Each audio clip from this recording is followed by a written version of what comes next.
Nellore central జైల్లో remand ఖైదీగా ఉన్న భాస్కర్ రెడ్డిని కలిశారు ఎమ్మెల్సీ పర్వతిరెడ్డి చంద్రశేఖర్ రెడ్డి. సోషల్ మీడియాలో పోస్టు పెట్టారన్న కారణంతో ఇటీవల భాస్కర్ రెడ్డిని పోలీసులు అరెస్టు చేశారు. ఆయన్ను నెల్లూరు సెంట్రల్ జైలుకి తరలించగా వైసీపీ అనుబంధ సంఘాల రాష్ట్ర అధ్యక్షులు సాంబశివారెడ్డితో కలిసి చంద్రశేఖర్ రెడ్డి పరామర్శించారు. జైల్లో ఉన్న ఆయనకు ధైర్యం చెప్పి వచ్చారు. త్వరలోనే బయటికి తీసుకువస్తామని భాస్కర్ రెడ్డికి ఆయన భరోసా కల్పించారు. ములాఖత్ అనంతరం చంద్రశేఖర్ రెడ్డి మీడియాతో మాట్లాడుతూ కూటమి ప్రభుత్వం వచ్చినప్పటి నుండి అక్రమ కేసులు ఎక్కువయ్యాయని మండిపడ్డారు. కాకాని గోవర్ధన్ రెడ్డి దగ్గర నుండి జోగి రమేష్ వరకు అందరినీ అక్రమ కేసులు పెట్టి జైల్లో పెడుతున్నారని అన్నారు. వైసీపీ అధికారంలోకి వచ్చాక అందరి లెక్కలు సరిచేస్తామని ఎమ్మెల్సీ హెచ్చరించారు. కూటమి ప్రభుత్వం వచ్చిన తర్వాత వైఎస్ఆర్సీపీ నాయకులు కార్యకర్తలని ఎంత వేధిస్తూ ఉన్నారు ఈ ప్రపంచమే చూస్తూ ఉంది. అడ్డగోలు కేసులు పెట్టడం కానీ, ఎలాంటి ఆధారాలు లేకుండా ఏదో ఒక కేసుల్లో వాళ్ళు అనుకున్న వాళ్ళందరినీ కూడా ఇరికించడం, నెలల కాలాల పాటు వారందరినీ కూడా జైలులో నిర్బంధిస్తున్నటువంటి పరిస్థితి చూస్తూ ఉన్నాం.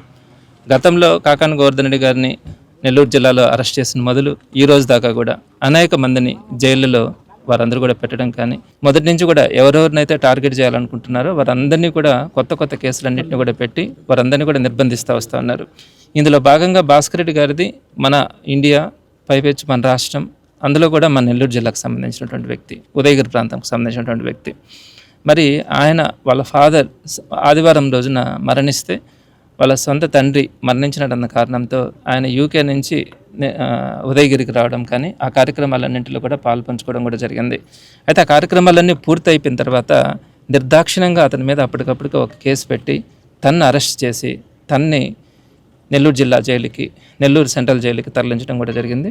ఈరోజు ఆయన్ని పరామర్శించడానికి ఆలూరు సాంబశివారెడ్డి గారు, పార్టీ కార్యక్రమాలన్నీ కూడా జగన్మోహన్ రెడ్డి గారితో పాటు చూస్తున్నటువంటి ఆలూరు సాంబశివారెడ్డి గారు రావడం కానీ, ఆయన పరామర్శించడం కూడా జరిగింది. బాధాకరమైనటువంటి విషయాలు ఆయన చెప్పడం కూడా జరిగింది.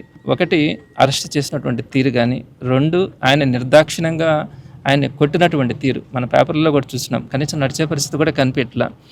సో ఆ విధంగా దుర్మార్గంగా ఈ ప్రభుత్వం అరెస్ట్ చేయడం కానీ, ఆ తర్వాత వారి కోరిక తీర్చుకోవడానికి వారందరినీ కూడా కొట్టడం అన్నదైతే మాత్రం ఈరోజు ఎవరు కూడా హర్షించే పరిస్థితిలో, సామాన్యుడు కూడా బాధపడుతూ ఉన్నారు. మరి ఒక ఎన్ఆర్ఐగా ఉండి ఈ రాష్ట్రం తరపున యూకేలో వ్యాపారాలు చేసుకుంటూ ఈ రాష్ట్రం మంచి కోసమే ప్రయత్నించేటువంటి ఒక వ్యక్తి మన రాష్ట్రానికి వచ్చినప్పుడు, వాళ్ళ తండ్రి మరణించినప్పుడు ఆ సమయంలో అరెస్ట్ చేయడం, ఆ సమయంలో అరెస్ట్ చేసి కూడా అతన్ని కొట్టడం, జైలు పాలు చేయడం, ఇంతకంటే దుర్మార్గం ఇంకెక్కడ కూడా ఉండదు. ఈరోజు వాళ్ళ పెద్ద కర్మ కూడా కాల. రేపు గురువారం రోజు వాళ్ళ తండ్రి సంబంధించినటువంటి పెద్ద కర్మ క్రియలన్నీ కూడా ఉన్నాయి. మరి అటువంటి పరిస్థితుల్లో ఒక తండ్రి మరణించినాడని తెలిసి కూడా అదే చంద్రబాబు నాయుడు గారిని అరెస్ట్ చేసినప్పుడు లోకేష్ గారు రోడ్డుకి అడ్డంగా పెట్టుకొని ఒక తండ్రిని అరెస్ట్ చేసినప్పుడు ఆ కొడుకు బాధ ఎలా ఉంటుంది మీకు అర్థం కాదా అని చెప్పి గుండెలు బాదుకున్నటువంటి వ్యక్తి ఈరోజు ఒక తండ్రి మరణిస్తే ఆ తండ్రిని చూడడానికి వచ్చినటువంటి వ్యక్తిని అరెస్ట్ చేసి కొట్టించడం అన్నది ఎంత దుర్మార్గమో ఒకసారి ఆలోచించుకోవాలి ఈ కూటమి పాలకులు కూడా. సో ఈయన భాస్కర్ రెడ్డి గారు ఒకటే చెప్తా ఉన్నారు, ఈ దెబ్బలన్నింటినీ కూడా నేనేమి దీనికి బాధపడట్లేదు, తప్పకుండా రేపొద్దున వైఎస్ఆర్సీపీ ప్రభుత్వం రావాలి, జగన్మోహన్ రెడ్డి గారు మరొకసారి ముఖ్యమంత్రి కావాలి, దానికోసం వీళ్ళు ఎన్ని ఇబ్బందులు కష్టాలు పెట్టినా కూడా వాటన్నిటిని కూడా సంతోషంగా నేను స్వీకరిస్తానని కూడా చెప్పడం జరిగింది.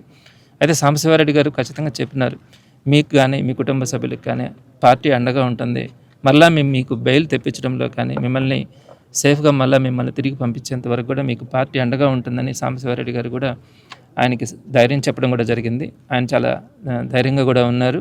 తప్పకుండా అందరికి కూడా ఒకటే చెప్తా ఉన్నాం, సోషల్ మీడియా కాదు ఇంకొకటి కాదు, ఎవరైనా కూడా ఏ విధమైనటువంటి ఇబ్బందులు ఈ కూటమి ప్రభుత్వం పెట్టినా కూడా వాటన్నిటికీ కూడా వైఎస్ఆర్సీపీ నాయకులు కానీ కార్యకర్తలు కానీ ఎవరు భయపడే పరిస్థితి కూడా ఉండదు.